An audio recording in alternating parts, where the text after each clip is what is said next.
Oke guys, sebelum kita mulai ada baiknya dibantu like video ini, dan bagi yang baru bergabung silahkan tekan dulu tombol subscribe dan aktifkan loncengnya.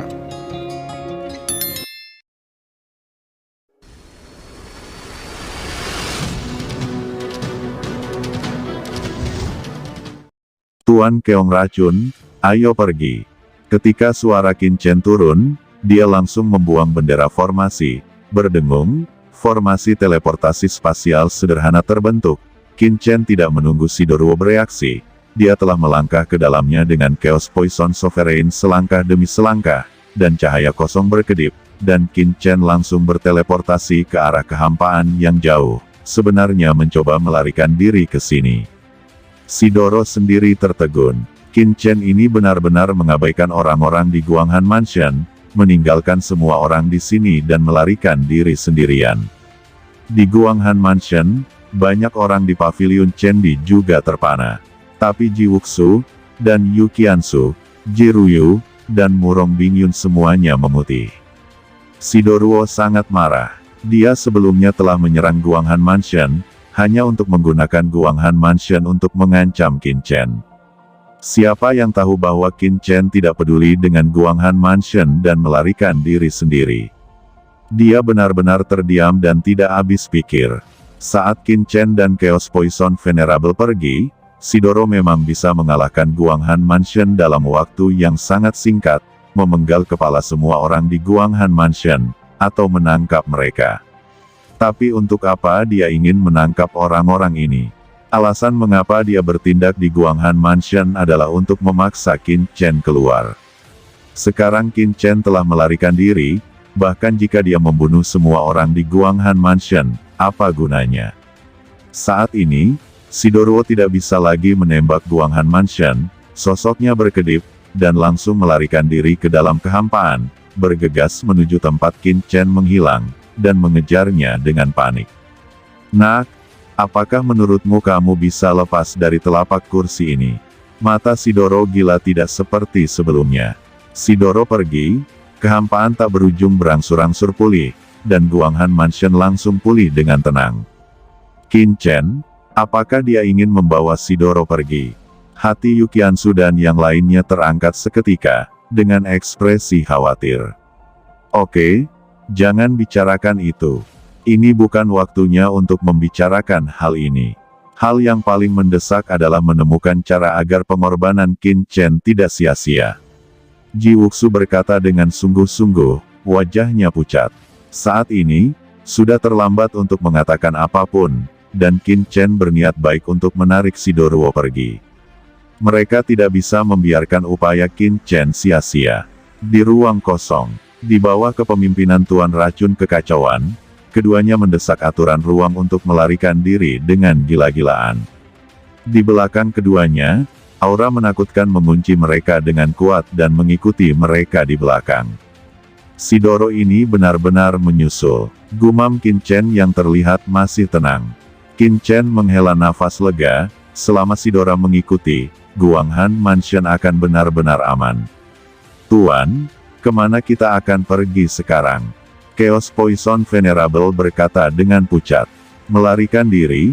Kita harus melarikan diri dari alam surga timur. Seberapa jauh kamu bisa melarikan diri?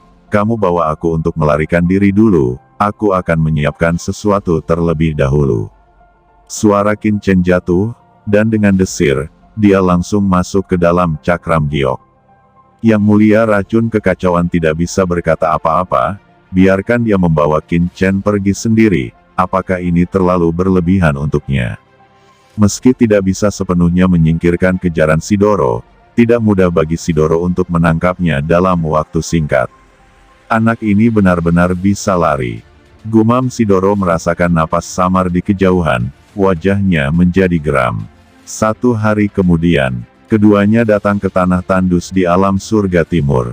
Itu sudah dekat dengan tepi alam surga timur. Itu sangat sunyi, dengan bintang mati beredar di mana-mana. Rumor mengatakan bahwa ini pernah menjadi tempat di mana alam surga timur terkoyak. Ada formasi besar di zaman kuno dikabarkan di sini. Tuan, saya akan segera disusul.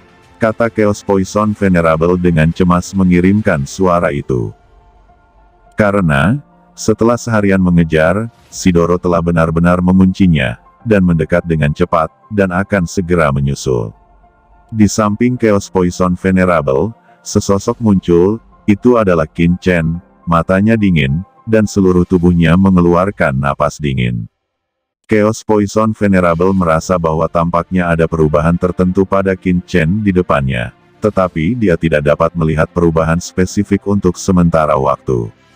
Setelah Qin Chen muncul, dia dengan cepat membuang bendera formasi. Bendera formasi ini, dengan aura yang sangat dingin, membentuk susunan kekosongan yang luas, mengarah langsung ke kedalaman kekosongan yang tak berujung. Chaos Poison Sovereign terkejut, karena dia merasakan sedikit kedinginan dari atas formasi besar ini. Aura semacam ini agak mirip dengan kekuatan ras iblis dan agak mirip dengan kekuatan kegelapan. Ini adalah susunan teleportasi luar angkasa, kamu masuk, terus melarikan diri, dan mengulur waktu.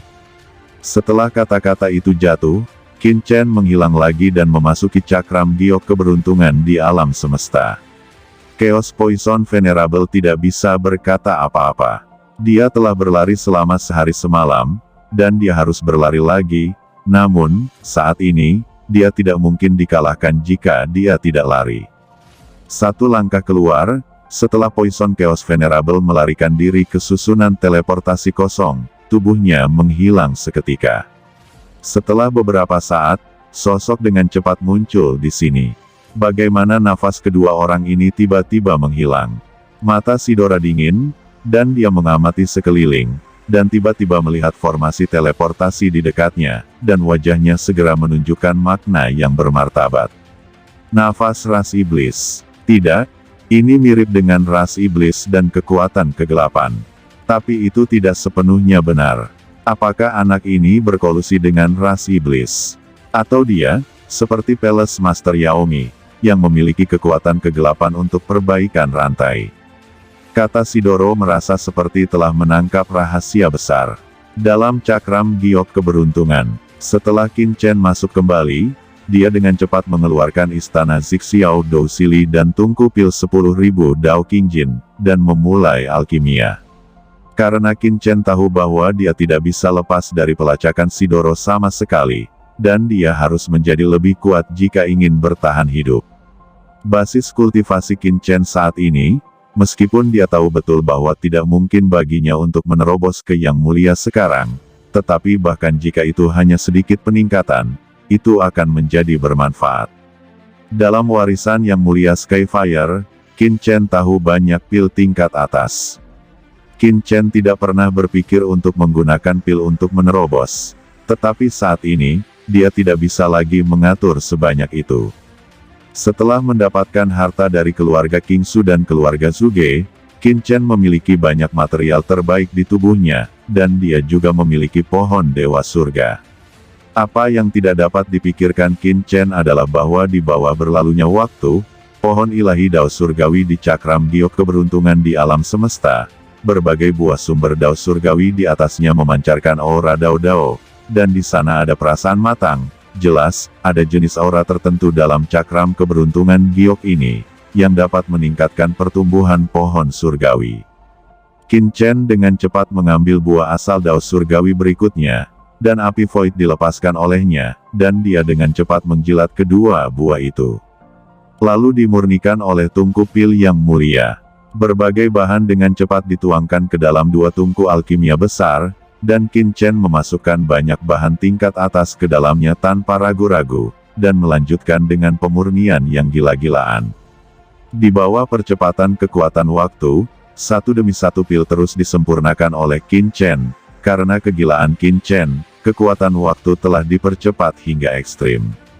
Dalam setengah hari di dunia luar, itu sebulan penuh telah berlalu di piring giok keberuntungan semesta, dan Qin Chen telah memurnikan lusinan obat. Setelah melakukan semua ini, Qin Chen duduk diam di tengah formasi. Di sebelahnya, ada banyak pil surgawi Dao Divine, serta berbagai pil tingkat atas, memancarkan nafas pil yang kuat. Semut kecil dan Xiao Huo menyaksikan dengan gugup dari samping. Mereka semua tahu bahwa tuannya berada pada saat yang sangat kritis, tetapi mereka tidak dapat membantu banyak. Mereka dengan cemas berputar-putar seperti semut di atas panci panas. Qin Chen mengambil botol pil dan meletakkannya di telapak tangannya, dan mulai mengoperasikan seni Kaisar Dewa Bintang 9, bergegas ke alam yang lebih tinggi, mencoba menerobos penghalang kultivasi terbesar. Yuan suci dalam tubuhnya mengalir deras. Qin Chen mengambil botol pil di tangannya. Ada 10 pil di botol pil, tapi Qin Chen menuangkannya ke mulutnya, menelannya seperti kacang goreng. Qin Chen mengunyah pil-pil ini, dan kekuatan obat yang tak terbatas dengan cepat berubah menjadi aliran panas, yang mengalir ke anggota tubuh Qin Chen. Tubuh Qin Chen sepertinya terbakar dalam sekejap, semut kecil dan huo kecil berbalik dengan cemas. Mereka bisa merasakan keadaan keras di tubuh Qin Chen, dan mereka khawatir. Qin Chen mendengus dan melambaikan tangannya. Darah yang tak terhitung jumlahnya keluar dari formasi dan menimpa Xiao Yi dan Xiao Huo. Dia mencibir, Xiao Yi dan Xiao Huo segera merasa bahwa mereka seperti terbakar, dan kekuatan obat yang tak terhitung jumlahnya dan kekuatan Shen Yuan yang diserap oleh Qin Chen juga menyebabkan mereka berubah. Saat kekuatan kegelapan ditarik, mata Qin Chen tiba-tiba menjadi gelap gulita, dan seluruh tubuh memancarkan aura gelap yang berdebar-debar. Darah Raja Kegelapan terlalu menakutkan. Pada awalnya, Qin Chen menghabiskan kekuatannya di tanah kuburan pedang, dan kemudian dia menahan kekuatan darah Raja Kegelapan. Sekarang, itu diaktifkan, api kekosongan yang mengerikan melonjak dari tubuh Qin Chen. Nyala api ini melilit tubuh Qin Chen, sebenarnya ingin memurnikan Qin Chen. Pada saat yang sama, Qin Chen mendesak seni Kaisar Dewa Bintang 9, dan kekuatan totem yang cerah muncul di kepala Qin Chen dan menekannya. Selain itu, 6 tulang pedang di tubuh Qin Chen juga bersinar, dan dagingnya seterang kaca dan sebening kristal seperti batu akik, tulangnya mekar dengan pelangi, dan darahnya bersinar dan kemasan. Pada akhirnya, sinar petir muncul di tubuh Qin Chen, seperti guntur, menyebar ke seluruh tubuh Qin Chen, memungkinkan Qin Chen untuk mengintegrasikan kekuatan darah Raja Kegelapan tanpa terkorosi oleh darah Raja Kegelapan. Tidak tahu berapa lama, ada getaran, Qin Chen merasa tingkat kultivasinya meningkat dengan cepat, dia sudah menyentuh penghalang dengan keras, tetapi penghalang itu terlalu kuat, dan Qin Chen tidak bisa menghancurkannya sama sekali. Pada akhirnya, pembuluh darah suci yang tak berujung dan kekuatan obat sepenuhnya terintegrasi ke dalam tubuh Qin Chen. Matanya hitam pekat, dan rambut hitamnya terbang tertiup angin. Qin Chen berdiri di tengah badai yang tak berujung. Berhasil menembus puncak yang mulia setengah langkah.